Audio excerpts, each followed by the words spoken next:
for cutting skills would be to learn how to cut. But we're not going to start with paper.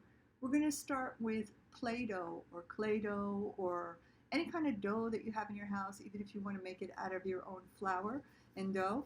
You roll it into a little worm, and you have the children pick up their scissors and they practice cutting that little worm.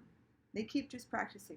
The other hand, be careful with the other hand and make sure that the other hand is holding the worm, and they're cutting and moving their fingers away from the scissors and cutting. And that's all we do, is you just practice that. Keep practicing that skill of cutting. Squeezing and cutting, squeezing and cutting, squeezing and cutting. That's lesson 2. That's it. See you lesson 3.